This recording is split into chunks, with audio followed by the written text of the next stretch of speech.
सीमा हैदर को केवल एक प्रेम में डूबी महिला समझना प्रशासन और समाज की एक बड़ी भूल साबित हो सकती है। इस महिला के साथ न सिर्फ 4 बच्चे भारत में रह रहे हैं, बल्कि उनका अतीत भी गंभीर जांच का विषय होना चाहिए। सीमा का पति गुलाम हैदर और उसके पिता गुलाम रजा कौन है, उनका पाकिस्तान में क्या बैकग्राउंड है, इन सभी बातों की गहनता से पड़ताल होनी चाहिए। दुर्भाग्यपूर्ण बात यह है कि इस दिशा में ना तो कोई गहन जांच हो रही है और ना ही मीडिया इन सवालों को उठा रहा है। नमस्कार, आप देख रहे हैं अर्पण न्यूज। 54 साल बाद देश का एक नाजुक माहौल देश में नजर आ रहा है।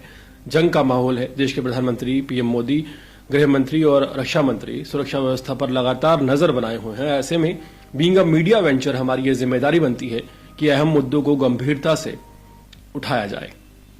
हाल ही में उत्तर प्रदेश के मुरादाबाद में 22 पाकिस्तानी महिलाएं चर्चाओं का केंद्र बनी हुई हैं। ये महिलाएं वैध वीजा के साथ भारत आई थीं, लेकिन अब उन पर कार्रवाई की संभावना जताई जा रही है। इसके उलट नोएडा के रबूपुरा क्षेत्र में सीमा हैदर नामक महिला अपने 4 पाकिस्तानी बच्चों के साथ अवैध रूप से रह रही है।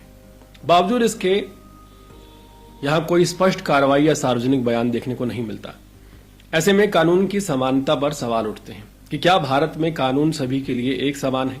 यदि कुछ महिलाओं के पास वैध वीजा होने के बावजूद उन पर कार्रवाई की जा रही है, तो अवैध रूप से रह रहे नागरिकों के खिलाफ चुप्पी क्यों है?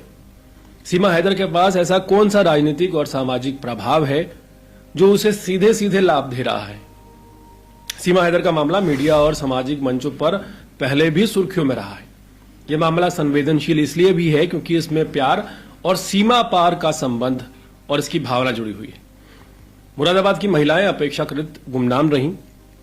क्या मीडिया कवरेज और जनभावनाएं प्रशासनिक कार्रवाई को प्रभावित कर रही हैं? यह बड़ा सवाल है।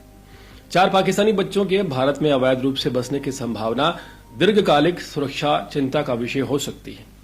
ये अनुमान लगाना मुश्किल नहीं है कि जब ये बच्चे बड़े होंगे तो उनकी राष्ट्रीय पहचान, वफादारी और सामाजिक समावेशना को लेकर कई समस्याएं उत्पन्न हो सकती हैं। ऐसा प्रतीत होता है कि प्रशासन मुरादाबाद मामले को कागजी कार्रवाई की तरह देख रहा है, जबकि सीमा हैदर के मामले को नाजुक सामाजिक मामला मानकर टाल रहा है।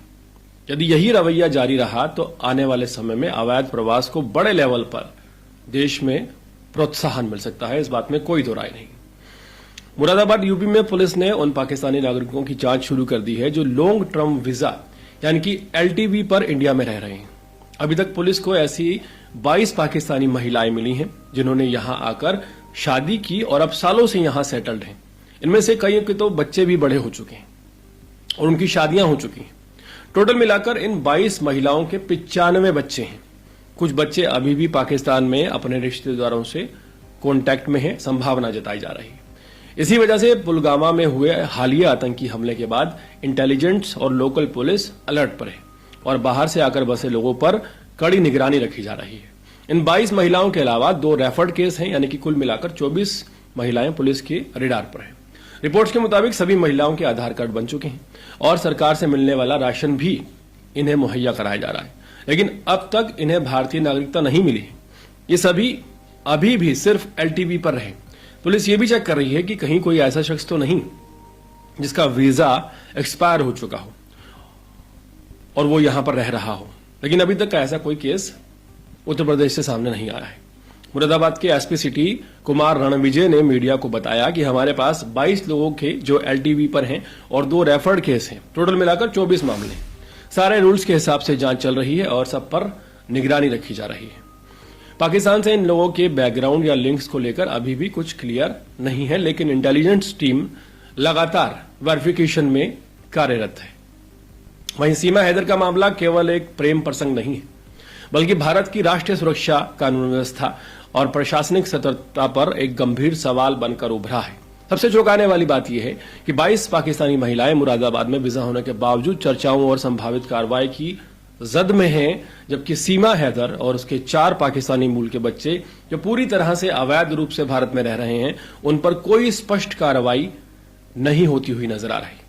इस मामले में प्रशासन और राष्ट्रीय मीडिया का रवैया कहीं ना कहीं भेदभाव वाला प्रतीत होता है।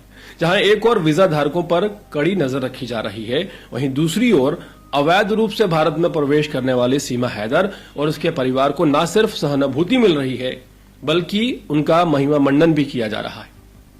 यह रवैया देश की सुरक्षा और कानून व्यवस्था के लिए खतरनाक संकेत है। सीमा हैदर को केवल एक प्रेम में डूबी महिला समझना प्रशासन और समाज की एक बड़ी भूल साबित हो सकती है। इस महिला के साथ न सिर्फ 4 बच्चे भारत में रह रहे हैं, बल्कि उनका अतीत भी गंभीर जांच का विषय होना चाहिए। सीमा का पति गुलाम हैदर और उसके पिता गुलाम रजा कौन है, उनका पाकिस्तान में क्या बैकग्राउंड है, इन सभी बातों की गहनता से पड़ताल होनी चाहिए। दुर्भाग्यपूर्ण बात यह है कि इस दिशा में ना तो कोई गहन जांच हो रही है और ना ही मीडिया इन सवालों को तत्परता से उठा रहा है। बड़ा सवाल यह भी है कि एक बेरोजगार भारतीय युवक जो ऑनलाइन पबजी गेम खेलते हुए पाकिस्तानी महिला से जुड़ता है, कैसे एक संपूर्ण पाकिस्तानी परिवार को भारत में घुसाने में सफल हो जाता है। ये न सिर्फ हमारी इमिग्रेशन प्रणाली को कमजोरी को उजागर करता है, बल्कि भविष्य में होने वाले सुरक्षा खतरों की ओर भी संकेत करता है।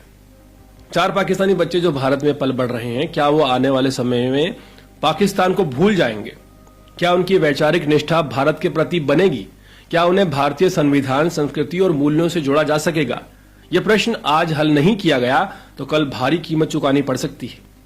कानून का एक समान पालन लोकतंत्र की नींव है। जब वीजा रखने वाली महिलाओं पर कार्रवाई होती है और अवैध रूप से घुसपैठ करने वाले लोगों पर चुप्पी रहती है, तब यह दोहरा मापदंड को उजागर करती है, जो किसी भी सभ्य और सशक्त राष्ट्र के लिए एक बड़ा चिंता का विषय है। इस पूरे मामले पर यह स्पष्ट हो जाता है कि सीमा हैदर का मामला केवल एक महिला का प्रेम प्रसंग नहीं, बल्कि भारत की सुरक्षा, सामाजिक संतुलन और प्रशासनिक जिम्मेदारी की गंभीरता और उसकी परीक्षण का है। यदि अभी भी इस पर चुप्पी साधी गई तो आने वाले समय में इसका दुष्परिणाम पूरे देश को भुगतना पड़ सकता है। इस पूरे मामले पर आपकी राय क्या है, कमेंट सेक्शन में बताना बिल्कुल ना भूलें और इसी तरह के अपडेट्स जुड़े रहने के लिए देखते रहें अर्पण न्यूज। बहुत बहुत शुक्रिया।